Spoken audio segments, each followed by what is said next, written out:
Hi, I'm so glad you're here. Um, yeah, I'm in a really different place this week, right? I'm like coming to you from my week off. Do I seem different? um, you know, the orientation changes so deeply when we slow down. And I think it's like always a roller coaster of the joy of what we find in the slower spaces, and also the worry that um, we've missed something or we've forgotten something that is crucial. And honoring that both of those things are real and okay is a really big part of the process of um, learning really what feels like a brand new way. Even though I know that we do actually come from slowness, right? That's like our natural speed when we begin. It feels like from the time that we are awake and aware, we are moving at a certain speed, right? And then at some point in adulthood, we realize that that speed isn't working anymore. And so we try to slow down, feeling like we've never done it before. So I think it's really, really interesting for us to remember whatever stories we need to find, however far back we need to go in our ancestry to remember slowness. I'll give you an example. Like every year, this Saturday, I'm turning 35, which I feel really excited about. I don't know why, but it sounds very wise, and I welcome that. I've always been an 80-year-old woman, and so I'm just getting closer to my real self every year. um, and every year, my mom, she likes to quell and she likes to tell me the story about how I was born in this very dramatic, fast way in the ER, where she goes in. I was her second baby, and she says, none of the doctors are listening to her, and she says, "I'm gonna have this baby right now," and then she like has the baby immediately, and they don't even get her to the maternity floor, which is an adorable, cute story, right? And I love it. And she likes to tell it every year. And so, but it's about moving really quickly, right? It's about being in a hurry. Me being in a hurry to get out and do the things in the world. And so it's so interesting that I've identified with that in so many different ways, right? And this year, Casey and I go to their house for dinner.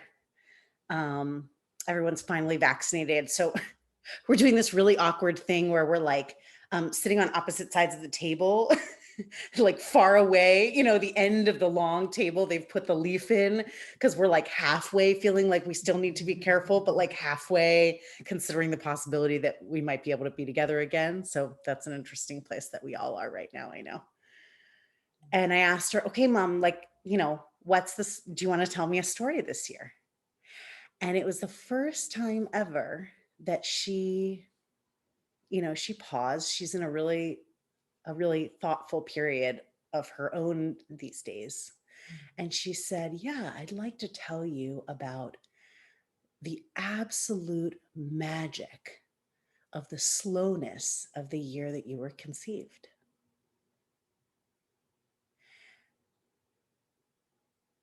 And it really just blew my mind. Hearing this story about myself being in such a hurry for 34 years. And here in my 35th year was the first time, and no shade on my mom, right? I mean, she can tell whatever story she wants. She's like literally perfect. But it was this amazing thing where, for the first time, she opened a gate and gave me access to a different narrative about myself, which was that I had arrived in her body as a little spirit in the best year that she had had up until that point, her 32nd year. They took a year to go to Israel and to take a breath and to be at the kibbutz with her sister. And she didn't work for the first year in her life. And she just spent time being a person. And it was just so interesting how, what a beauty it is for our systems to get a different story. How much somatic and psychic and emotional energy we have access to when we allow ourselves to engage with the possibility that there might be more than one story about us, about our way of being, about how we move through the world, and what our magic is. And what a gift it is to have people in our lives who can reflect to us so many different parts of ourselves so that we can remember when we're stuck on one particular story that there are so many facets of the self for us to be intimate with. So just take a moment to let your eyes close. And if there's a story that you've been really playing on repeat these days, maybe there's just a little bit of acknowledgement here and an understanding that that story doesn't come from nowhere, probably comes from somewhere really that makes a ton of sense. And just, what's it like to expand your consciousness? Not getting rid of that story, it's part of you, but to expand beyond the perimeters of that story and see that there is a you that is surrounding it, that has room for something else too, maybe multiple something else's.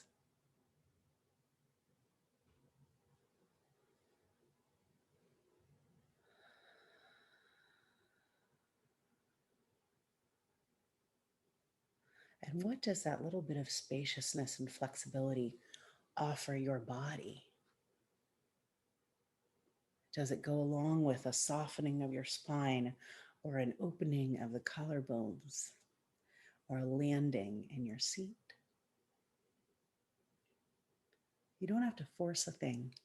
Just invite yourself to see the magic that is already happening.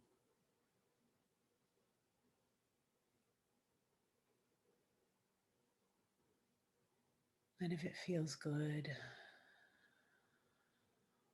you can add a conscious breath here. Just one that animates what you're already working with and gives it a little bit of nourishment and life.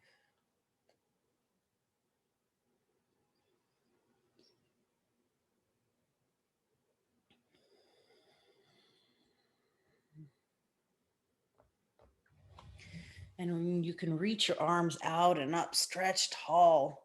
Interlace your fingers, press the heels of your hands up towards the sky. Just reach long along your side body, making a little bit of space. And when you're ready, release, roll the wrists out, roll the head out. And the hands can come together in front of the heart, just a little gathering of yourself. And if there's a sound or a word or a gesture that helps to call you in to your practice, to your life, you might offer that now.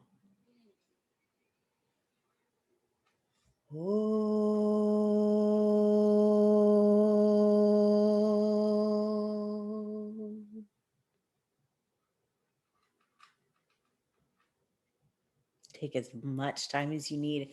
We're going to meet in tabletop position. I've got like all my oils and tinctures and everything nice today. So if you want to have things by your mat, Maddie and I were realizing that it's been tough for us to sort of do all of our little self-care practices, and that sometimes having a buddy and having some accountability can help. So if you have things that nourish you, you're welcome to have them by your mat and to use them as we move.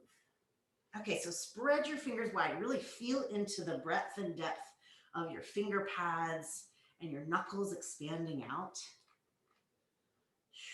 And then really slowly, we're just going to stretch the right leg back, extend out through the right heel. So you're really articulating through the heel of the foot, and you can rock a little forward and back.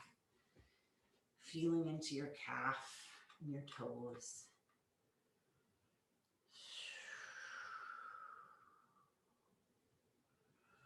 And when you're ready, lift your right heel up in line with your right hip. You might bring your left fingertips out and forward a little bit. If that feels good, if you can still breathe and stay long, you might stretch your left arm out in front of you. Take a deep breath in, lengthen through your spine. And then exhale, hug your knee in. Maybe your elbow comes in if your arm is lifted so slow. On your inhale, expand your right leg back. Maybe the left arm reaches. And exhale, draw it in. If you find yourself collapsing, bring the left hand down so you can get really curious about it. Right leg extends out and back. Hug your knee in. Maybe the elbow comes in too. Good. Slowly, 2 more. Inhale, expand. Feel your side body long. Exhale, slowly draw it in. 1 more time. Inhale, reach.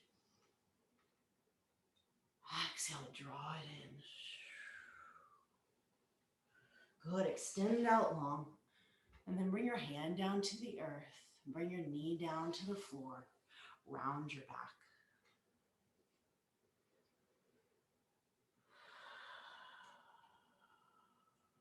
Good. Come back to a neutral spine. Take as much time as you need. Wiggle it out through your tail a little bit. And when you're ready, extend back through your left heel. Take that little rock forward and back. Stretching into the arch of the foot a bit.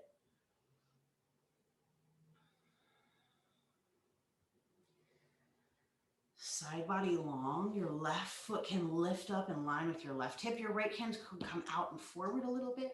You could extend your right arm long. The side will feel really different.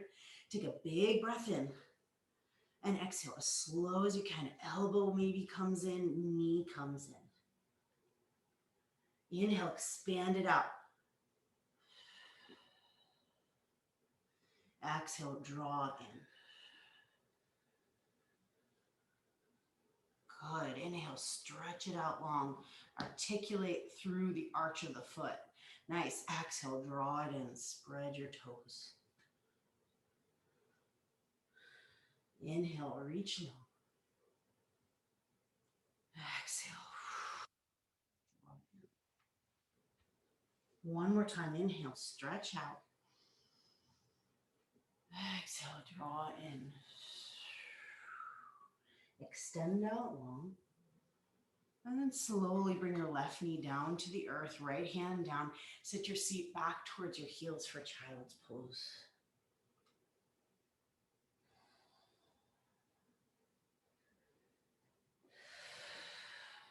Big, deep breaths into the backs of your ribs, stretching the skin across your lower back and the back of your heart here.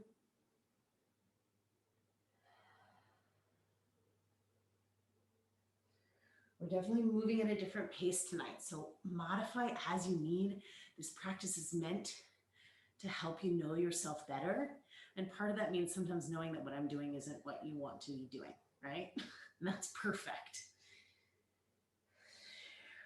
Okay, when you're ready, come out and forward. Your forearms stay on the earth, and you're going to step 1 foot back. Whoop, I'm going to have to take my socks off for this. And then step your other foot back for forearm plank. But just notice what it's like to just come from a resting place into this. We're not like tightening up into it. We're finding some length, and we're grounding down into the earth. Slow, deep breaths. Same spread of the fingertips. Same breath across the back of your ribs and your lower back.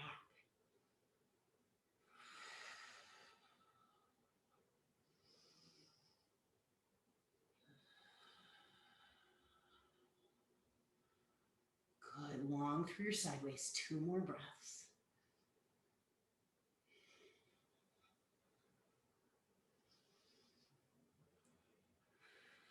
Take a big inhale here.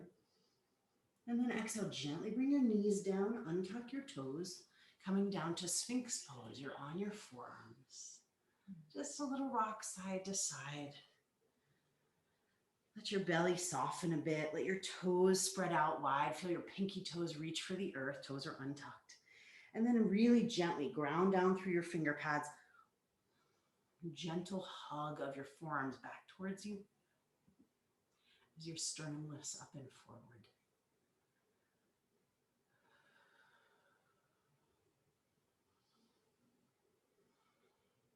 Notice if your neck is what's keeping you lifted. Yep. So let it be soft. The neck comes up as a natural extension of the spine, but the length starts at your sacrum and tailbone reaching back. Yeah. And every little vertebra and disc finding their peak length and spaciousness.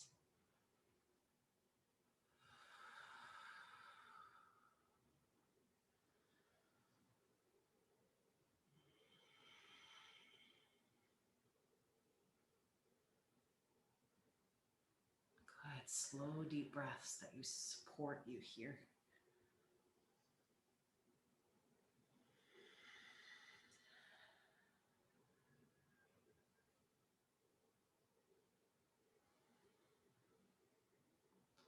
Big inhale and exhale all the way down to the earth. Make a pillow with your hands, rest your forehead at center.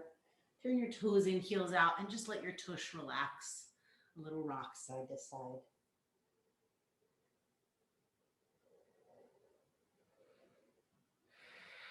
When you're ready, you're going to tuck your toes, stretch back, bring your tush to your heels, and walk your hands back until you're in a little crouch, sitting back on your heels with the toes tucked.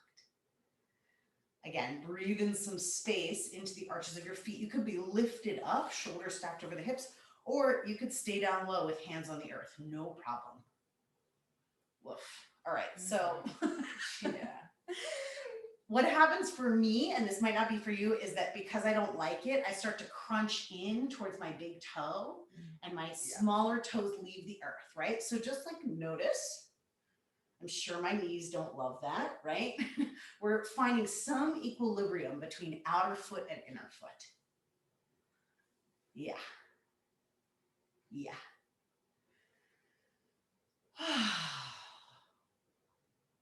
And like whatever it takes, you know, I've got a whole drama in my head and I'm talking to myself, I should do this more often. And like, you know, you just let that pass by like a cloud.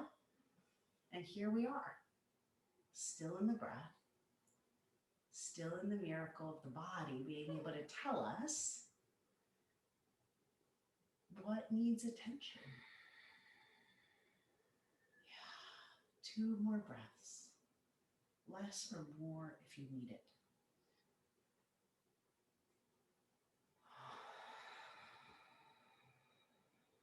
When you're ready, really gently come forward, lift your toes, tap them to the earth. Goodness. And then walk your hands a little bit forward. We're going to tuck the toes when you feel ready and stretch back to downward facing dog and just feel into how you can ground through the balls of the feet, and your toes are really spacious here. You can lift them, spread them wide. Yeah, just like the fingertips. Finding a deep base in the feet. And we're going to slowly move with the breath. So on your inhale, ripple forward to high plank. Bring your shoulders over your wrists. Exhale, lift your hips, downward facing dog. As slow as you can, inhale, come forward, high plank, sideways long. Exhale, downward facing dog. One more time, inhale, high plank. Exhale, knees, chest, and chin lower down to the earth. Cobra pose, inhale, lengthen back as much as you lengthen forward and up. Good, y'all, exhale. Stretch back through child's pose, and then tuck your toes, downward facing dog. Deep breath in through your nose, out through your mouth. Stretch your right leg up and back. Really flex your toes. Keep the leg engaged as you lift. So it's not coming from arching the low back. It's coming from the strength of your heel stretching out away from your hip. Good, and then slowly point your toes, squeeze your knee in towards your chest. Slow as you can, step your right foot forward. High lunge, lift up.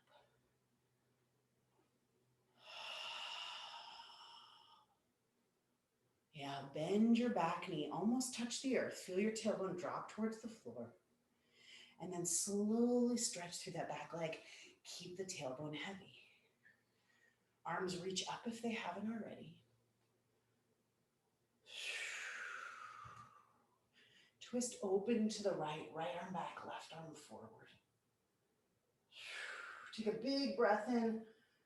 Tip down, left hand down, right arm up towards the sky. Right arm makes a big circle, bring it down by your right hip, and then up and around. Good. Right hand comes down to the earth. Side angle, left heel to the floor. Big circle with the left arm. I'm clasping my right ankle with my right hand. Left arm comes up, around, and down. Exalted warrior when you're ready. Slow, lift it up. And then straighten your right leg. And just stay in the stretch for a little bit, right? Drop your tailbone. Feel your side waist get long as you're reaching out through your right fingertips. You might even take left fingertips around your right wrist and reach up and back a bit. And when you can really feel the length on your right side body, that's when you explore for triangle pose. You could grab your block or your cereal box or an old VHS tape, whatever you've got there, for support. Left arm up or left arm past your left ear.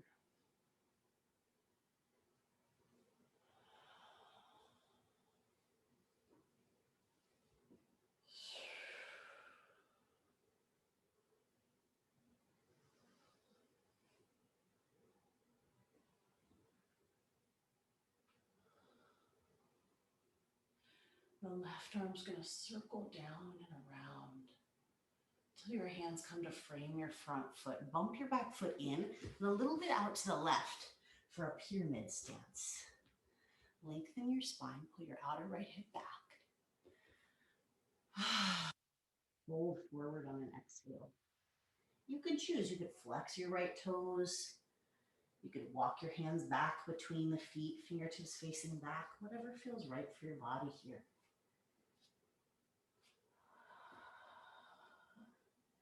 Notice if you're over efforting in the arms to take it out of the legs, right? Can you soften your shoulders back?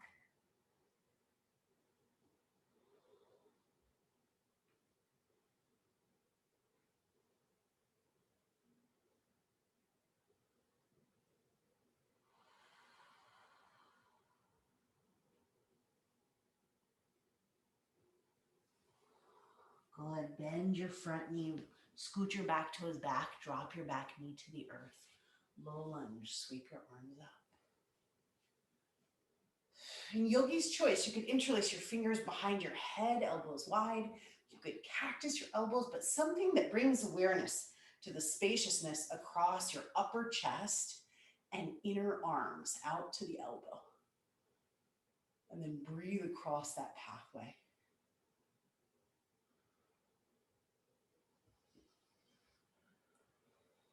And you can come up with your own choreography to explore that a little bit. Elbows hugging back, shoulders slide down around the back of your heart.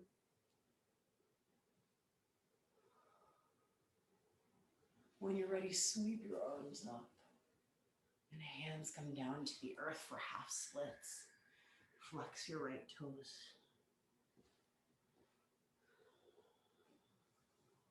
Walk your hands over to the right. Left hand can come outside your right foot and right hand over to the right a little bit.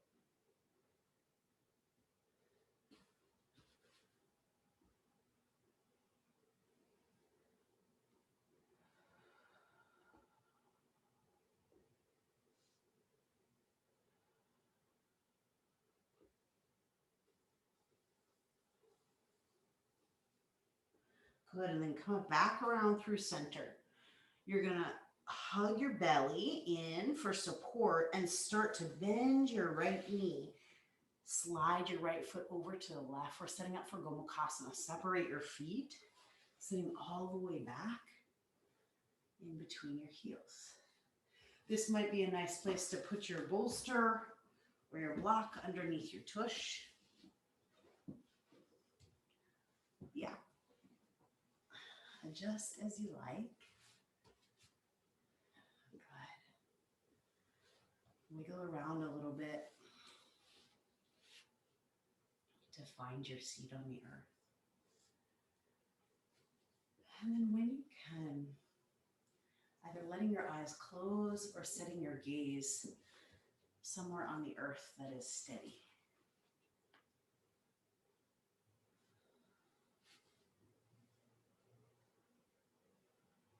Coming into the non-judgmental curiosity that is sort of the cornerstone of the slower way of yin yoga,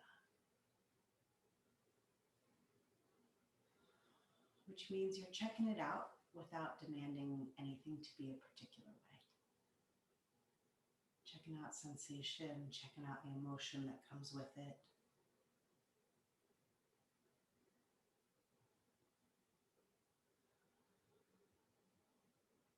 You're just keeping it company. You're not asking it to be different.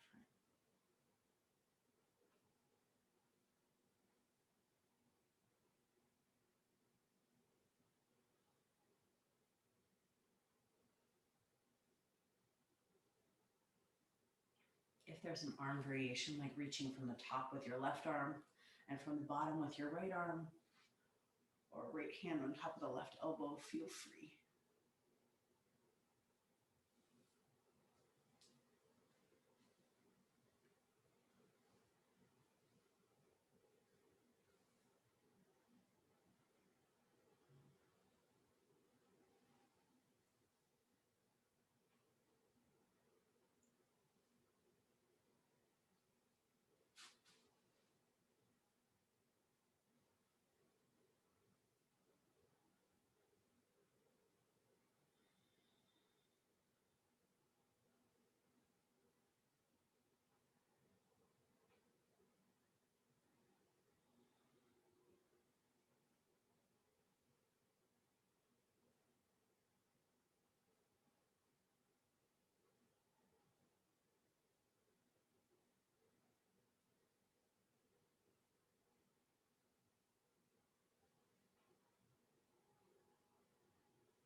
You actually don't have to be doing anything at all for this to be really valuable.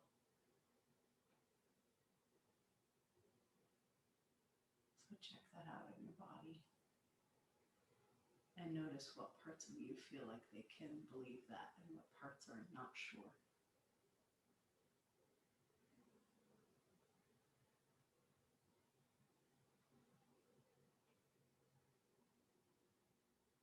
At some point, we're going to transition to double pigeon. So if you're getting into something really interesting, you might stay for a while.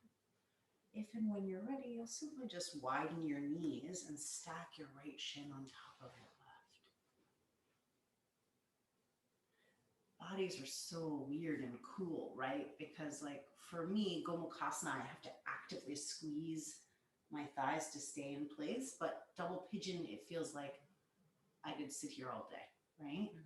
And for other people, it's the exact opposite. So just notice if there's one that requires a little bit more to find, and if the other one feels a little bit more like an old friend. Both are really beautiful points of feedback.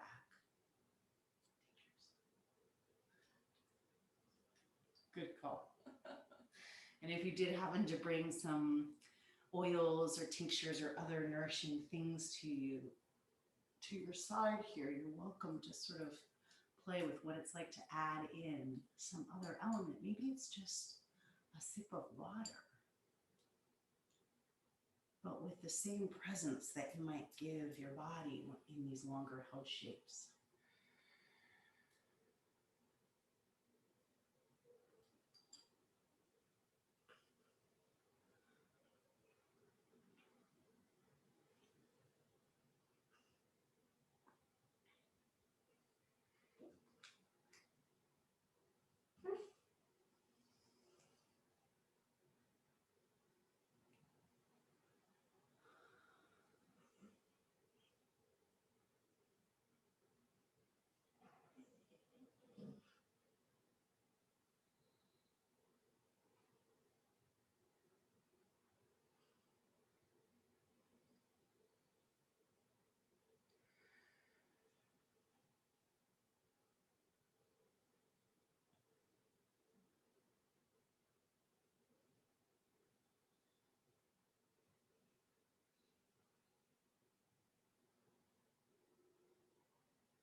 And if it feels good, you could either lift it in your spine, twist over to the right gently, or if you're folding forward, you might walk your hands down to frame your right knee.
And maybe bringing your right hand down on your right side and reach your left arm up and over for a side stretch.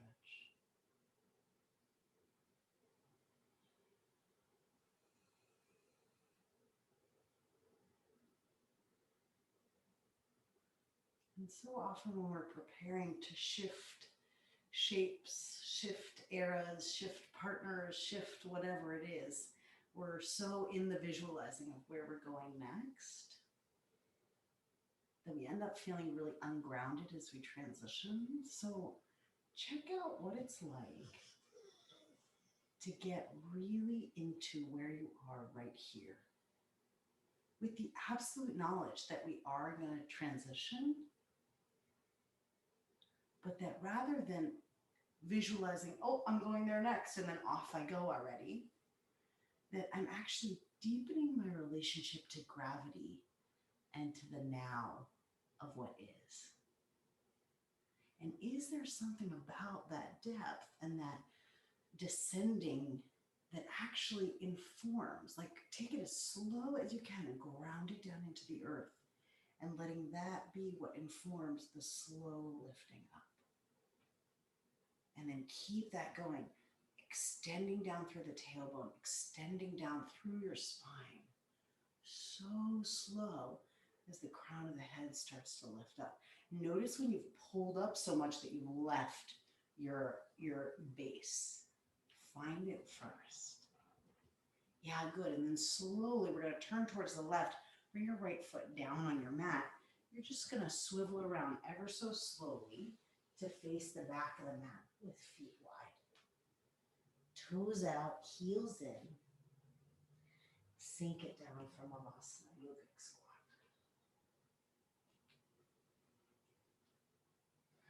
Any variation of this that feels good to you. If crow pose is your jam today, perfect. If you want to twist, or if you want to rest right at center.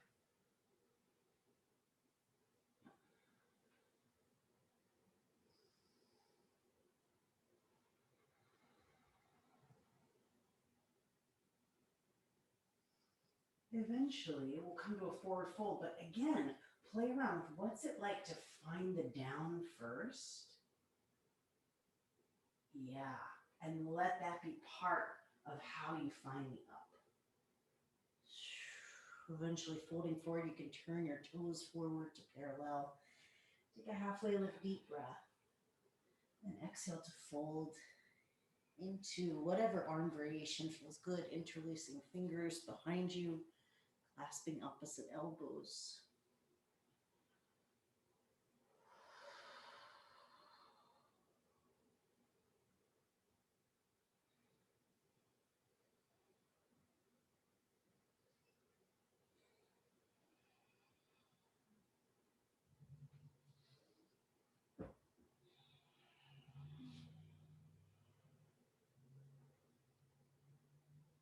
When you're ready, we're going to walk hands forward, feet back, whatever you need to find your way to down dog. You're facing the back of your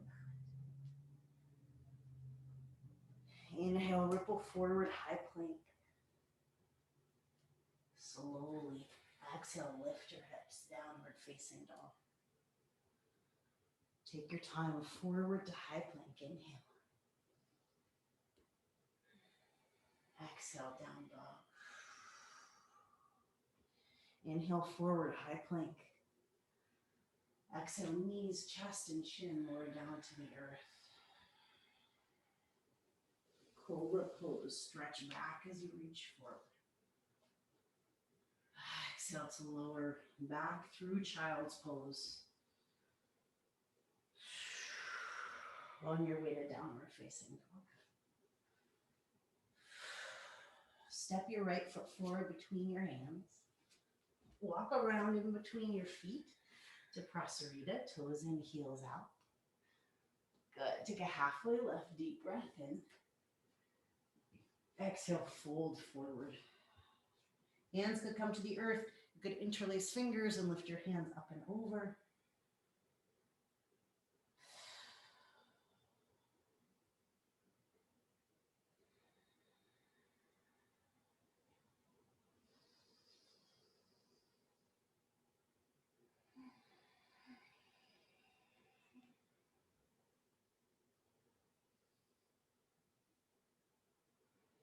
Good. Gently hands down to the floor. Lengthen your spine. Bend your left knee. Walk around to the top of the mat. Plant your hands to the earth. You're going to sweep your left leg up and back. Bend your knees, stack your hips. You can hold it right here, spread your toes. Or if you want to, you could flip your dog. Foot comes down, drop your tush to reset. And then unfurl, left arm reaches up and back.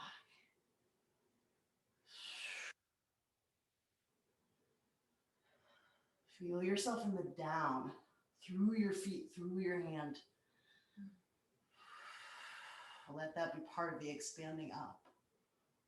Good. When you're ready, unfold. Left leg up and back into the sky. Flex your left toes. And then point your toes. Slowly squeeze your left knee in towards your chest. Step your left foot forward. Take your time to lift up to high lunge. Bend your back knee a bit. Descend your tailbone down. Good. And then keep that weight as you stretch through your back leg. Your arms can lift up. Take a deep inhale. And then gentle twist open to the left. Left arm back, right arm forward. The down of the tailbone lets you expand through your chest and open through your heart line here. Deep inhale. Exhale, tip forward. Right hand comes down to the earth. Big circle with the left arm. Take your time with it. When you're ready, your left hand comes down to clasp your left ankle, right heel down, and the right arm makes a big circle, an extended side angle shape. Next time it lifts, exalted warrior, lift up. And straighten your left leg. Option to wrap right fingertips around your left wrist, just to feel that gentle lengthening up, but it comes directly from the rooting down of your tailbone and of your left big toe.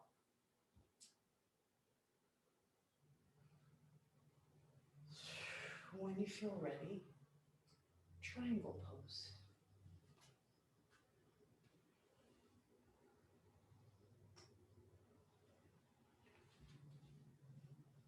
Your back heel can widen back just a little bit.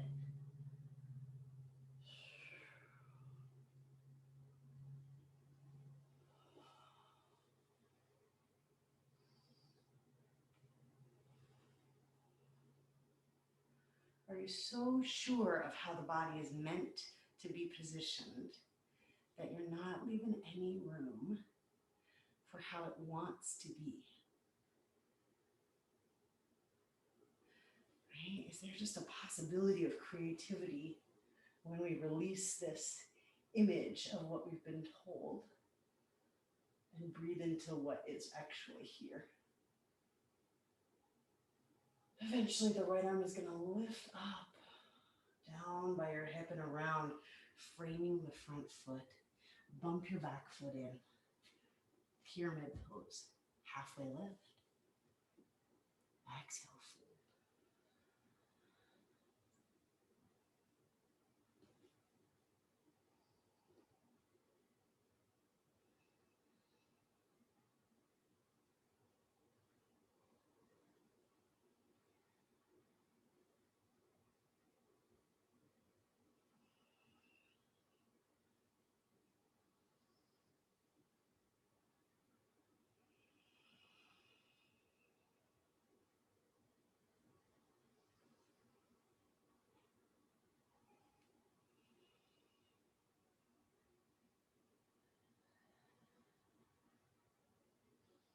Good. When you're ready, bend your left knee, scoot your right toes back a bit to drop your right knee down.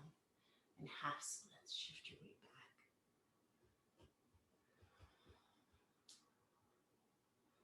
Long through your side waist, you could walk it over to the left. Maybe even have a support under your left hand. Right hand outside your left leg.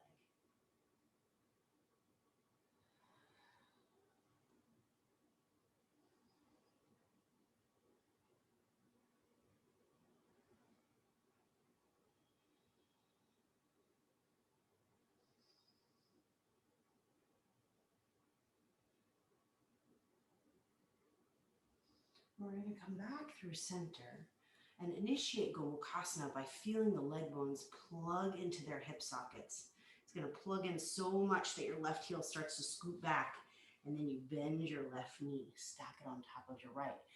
Send your feet wide so you've got some place to land and sit back between your heels. And then you can reach for your squishy things to support underneath your seat. If, like me, you have legs that want to unfold from Gomukhasana, no problem, right? You can allow them. You can find a different shape. Or if you want to experiment, you can bring left hand to left knee, right hand to right knee, and just really gently press them in towards center.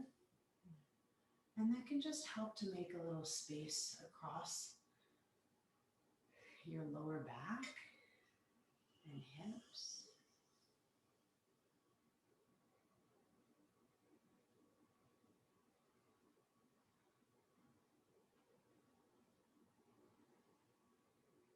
And if there's a Gomukhasana arm that you want to play with, the right elbow could point up towards the sky in any variation. Don't feel like you need to add anything unless it feels curious and interesting to you.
Let your pelvis descend towards the earth.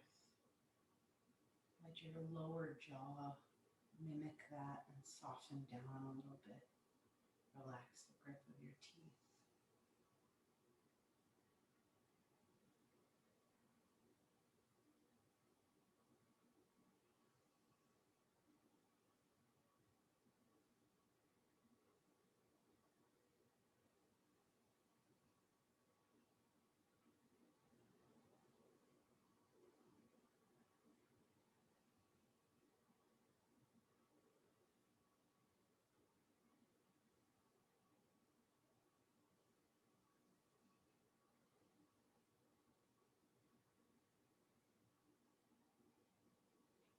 And just allow for some intuitive head rolls, twists side to side. If you feel ready for double pigeon, you could widen the knees and stack your shins here. But there's no hurry to get there.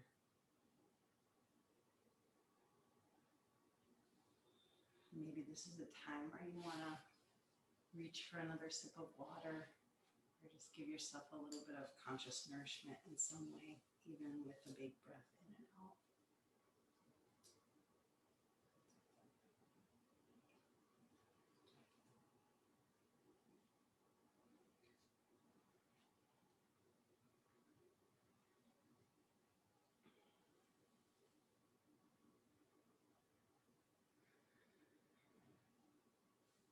there's the option to fold forward or fold over your left knee.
You can bring your left hand down on your left side and reach your right arm up and over. Feel your right hip descend down towards the earth.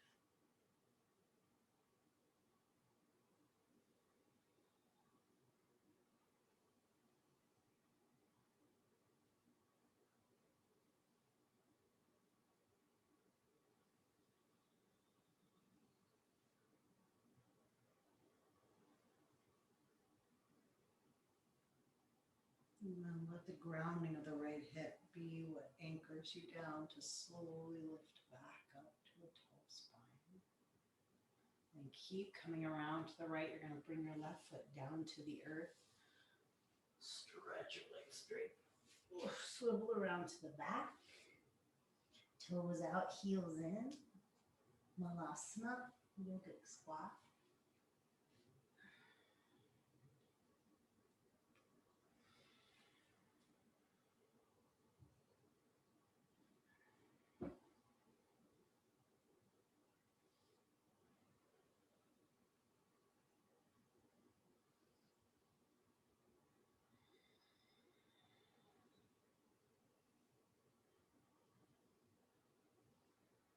Press down on your feet. Press into your hands at heart. Come all the way up to standing. Reach your arms up towards the sky. And then hands in towards your heart. Walk your feet into midline. Inhale, reach up, gaze up. Exhale, fold forward. Slow halfway lift, deep breath in. You could step back to high plank. You could hop back to chaturanga, whatever feels right in your body. If you're stepping back, you can slowly lower on your next exhale. Cobra or upward facing dog, deep breath in. And stretch back to downward facing dog.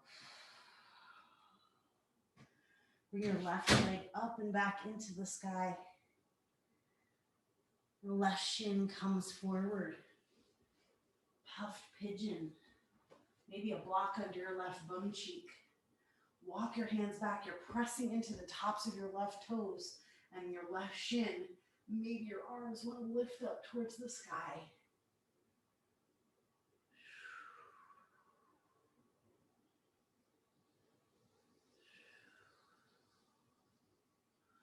Good, and then eventually bring your left shin out in front of you a bit. Make some space through your spine, and we'll fold forward. The possibility of a twist, cross your right forearm over the top of the mat. You can look over your left shoulder or even reach your left hand back for your right foot. Totally optional here. If you are reaching back, just make sure that the right shin stays on the right side and it doesn't cross midline and strain your knee.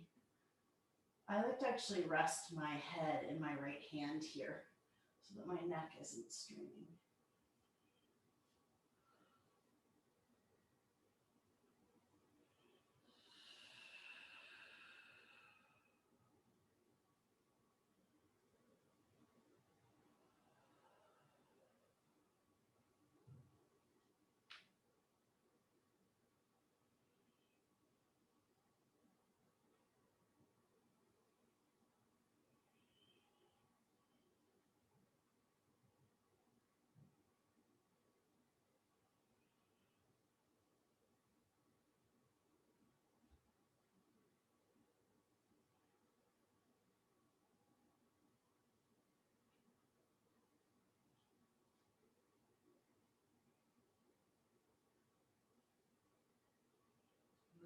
slowly start to untwist, walk your hands back in.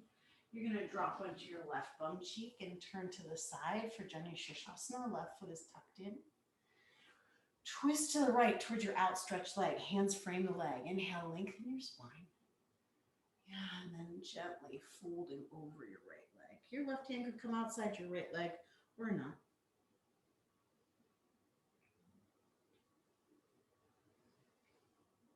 Breathing along your left side body here.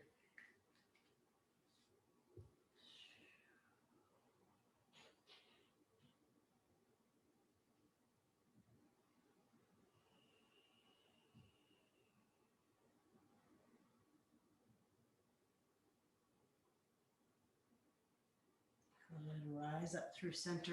Stretch your left leg out. You've got wide legs now. Flex your feet. Extend out through your heels. Ground down through your sits bones. Interlace your fingers. Press the heels of your hands up towards the sky. Stretch tall. And then release. Circle the wrists as you bring your arms down. Hands land on your knees or on your thighs. Lengthen up through your spine. And then exhale, we're going to fold in between the legs. Maybe grabbing a bolster or a pillow. If you've got a bolster, I like to sort of double it up so that I can have some support as I drape forward. And you can play with keeping the feet flexed versus pointing the toes. With the flex, you might feel more into the backs of the legs. With pointing the toes, you might feel into the tops of those shins.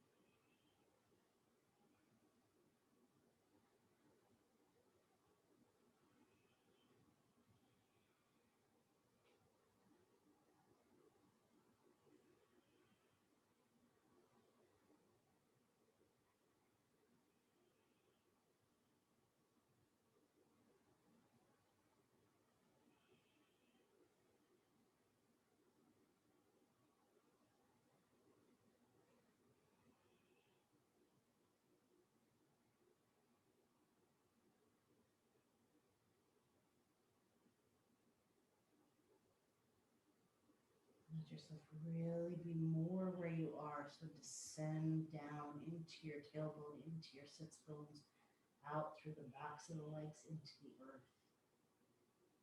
And let that gravity down be what helps you to slowly lengthen up and out to lift up. Good. When you're ready, bend your right knee for Jani Shirshasana on the other side. Hands frame your left leg. Inhale, lengthen your spine. And you'll drape over your left leg. You can twist a little deeper by bringing your right hand outside your left foot, or hands stay inside and outside your leg.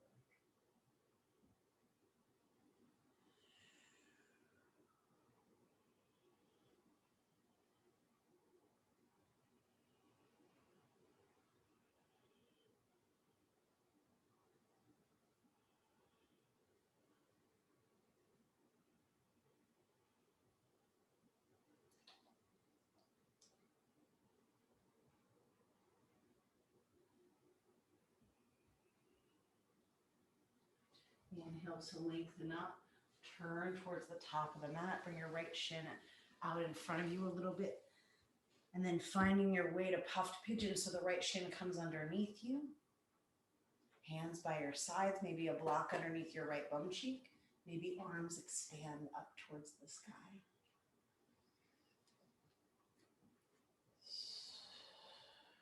You're welcome to skip that variation entirely. Eventually, we're coming down for half pigeon. Right shin comes out in front of it. If you want to play with that same variation, you could bring your left forearm across the top of your mat. Yeah, gently looking over to the right. And the possibility of reaching your right hand back for your left toes and hugging your heel in towards your glute.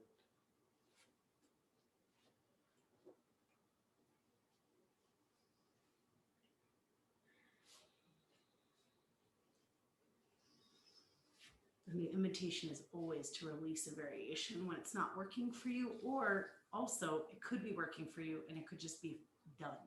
You know, like sometimes you just sense you've found what you need and you give yourself the grace of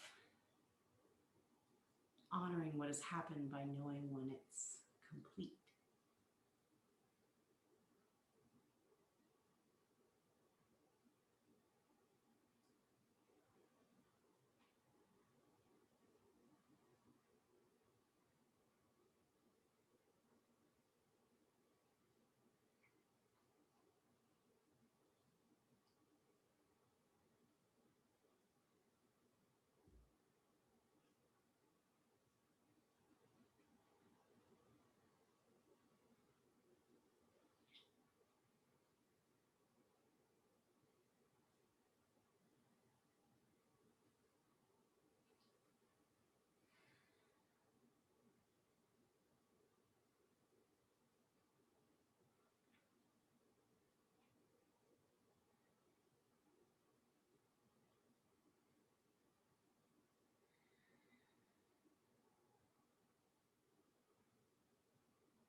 When it feels like it's time, you can start to walk your hands in. Plant your hands on the earth, tuck your back toes, sweep your right leg up and back. Bend your knees, stack your hips, stay right here, or let your foot take you over the flip dog.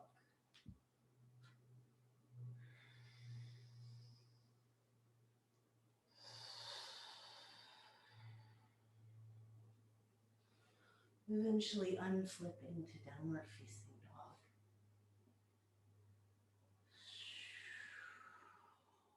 Bring your knees down to the earth. Keep the toes tucked, sit back on the heels, stacking your shoulders over your hips. Maybe it feels a little different this time. Eagle arms, right arm underneath the left.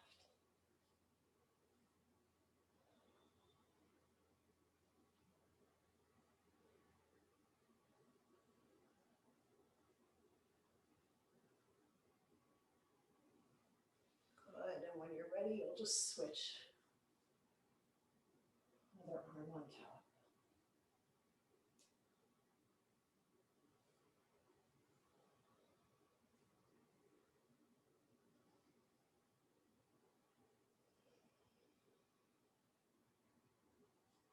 And then let it go. Bring your hands out in front of you. Lift your toes, wiggle them out. Your choice from here, you could come towards child's pose on your way to headstand. If you'd like a different inversion, you're welcome to take the at-home couch variation of legs up the wall, which I'll show you here is to just come up to a chair or a couch. Bring your tush close, and then bring your legs over the seat so that your lower back can really soften towards the earth. And you can let your arms open into a T or into cactus elbows. So some type of inversion. You could also do puppy dog pose here.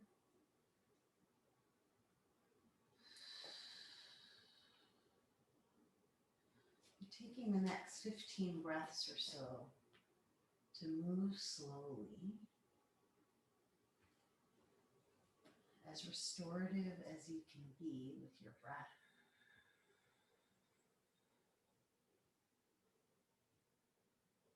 And with your relationship to the earth, even if there is muscular effort, it can be deeply restorative. Just like we were talking about at the beginning, you can take that effort and then expand out around it so that the effort isn't the only thing that you're defining about yourself. So that you can see a little bit more of the context.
And if you've been in headstand, you might like to come down to child's pose.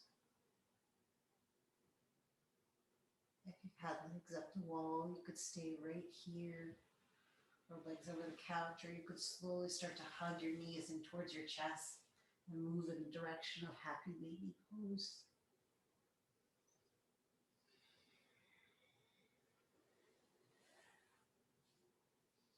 We're all eventually going to meet lying on our backs, so just taking the time to roll around. Let yourself feel the inversion and shape really release. And then we're going to come onto our backs. If you'd like a twist or any movements before we land, feel free to take it. And then I'll invite you into a final gentle heart opener. If you have a bolster or a block, you could place it behind your heart long ways, or long ways underneath your shoulder blades with the bolster. Most of us at least have a blanket at home. So what you can do is fold it up like this and then roll it so that you're making a little smushy support for underneath your scapula, underneath your shoulder blades. And then I'm gonna lay it across the mat like this, and I'm gonna lie back over it. So I'm gonna make sure that it's low enough to where my head can be released on the earth, my neck can be soft, but I feel like I have a little bit of lift and just a gentle opening in my sternum. Depending on how your lower back is feeling today, you might like to put a bolster underneath your knees or your thighs. Behind the shoulder blades? Yeah. And you'll know if it's too high because your neck will feel shortened. You'll know if it's too low, if it feels like your lower back is arching a ton. So you may have to adjust.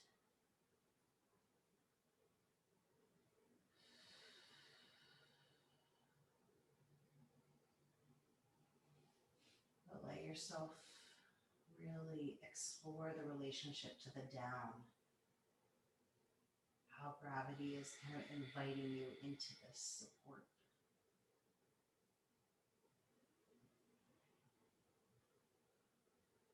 And what your impulse is to receive it or to resist it.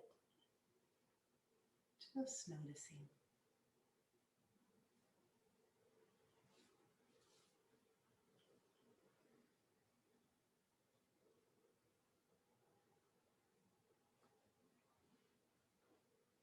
Take all the time that you need to land there. Maybe there's a big breath in and a full breath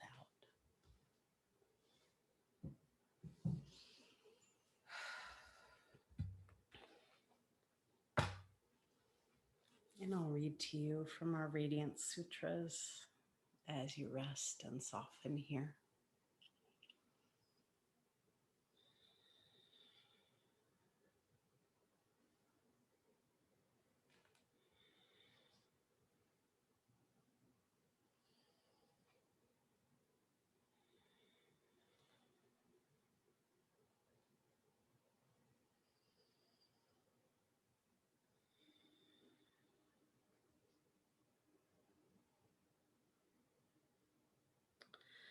That space is bad.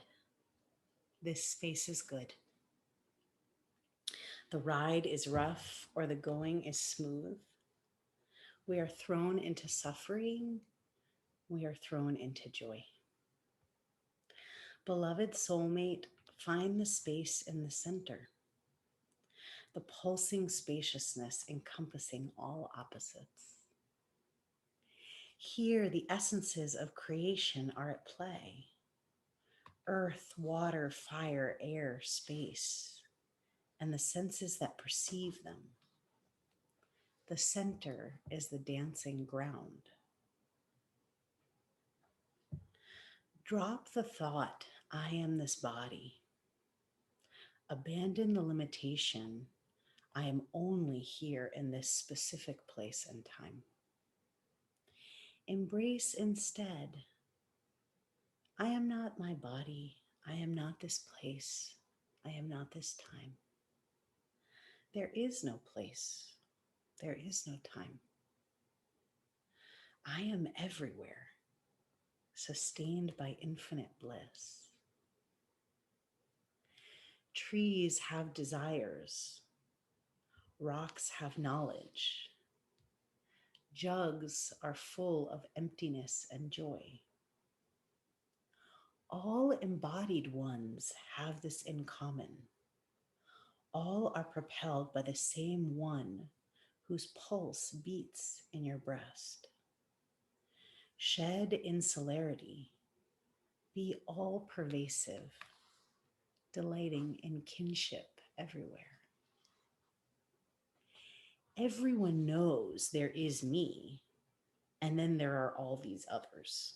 This is common to all. Lovers know there is me, and the source of this me is ever mysterious. Lovers know each contact with one another is a spark of the divine. Lovers move through this world, awake to intimacy, each touch a revelation, never to be repeated. Extend your awareness into the body of another living being. Feel what others are feeling. Abandon being so local inside of just you. Day by day, constrictions will loosen as you become attuned to the current of life flowing through us all. Toss aside your map of the world, all your beliefs and constructs. Dare the wild unknown. Here in this terrifying freedom, naked before the universe, commune with the one who knows everything from the inside. Invisible power pervading everywhere. Divine presence permeating everything. Breathe tenderly as the lover of all beings.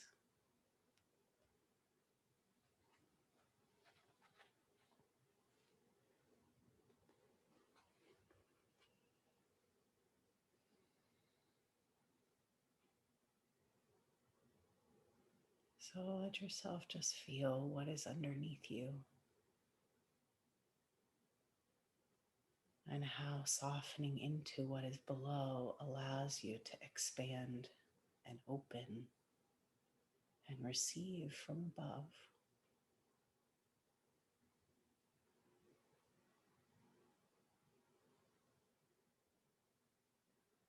With the gentleness of understanding that sometimes the brain moves at a different speed than the body.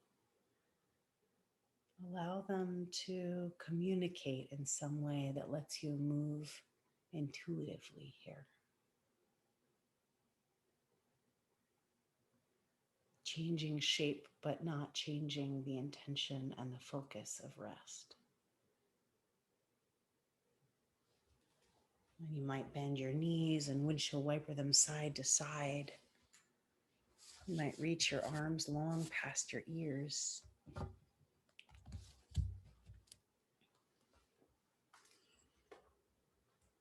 And eventually finding your way up to a seat. And finding the rest in this space. Even as you're lifted, you're also grounded.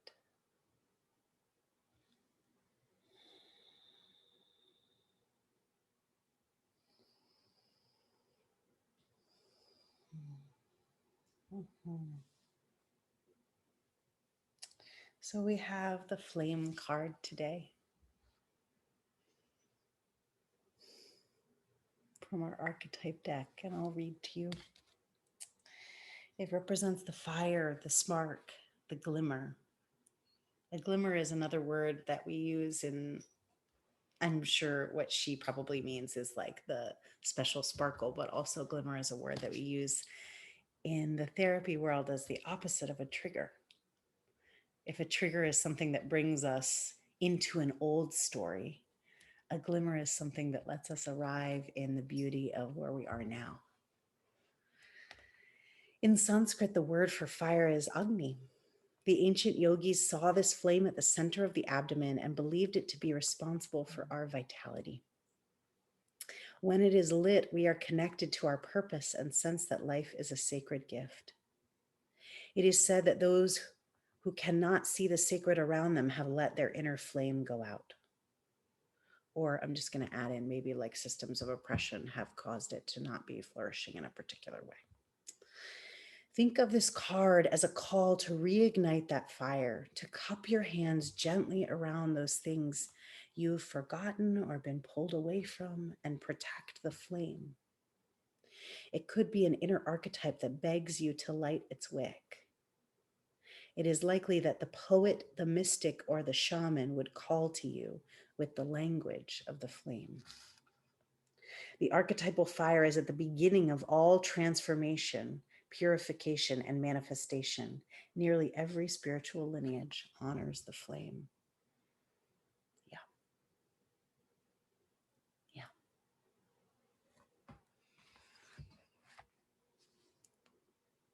The fire is part of the lower half. It's part of the down. It's part of how we get rooted in our purpose, what it is that we do it all for. It's the center that is right below the doorway between below and above, which is the heart, right?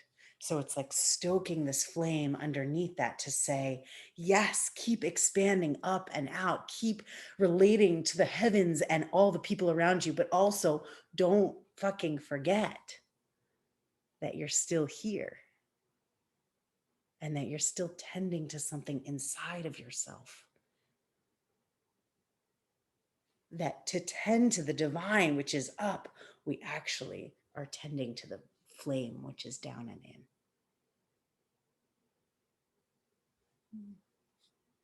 So I love you so much. And I love all the ways that you show up in this space to listen to yourself, to know yourself more fully.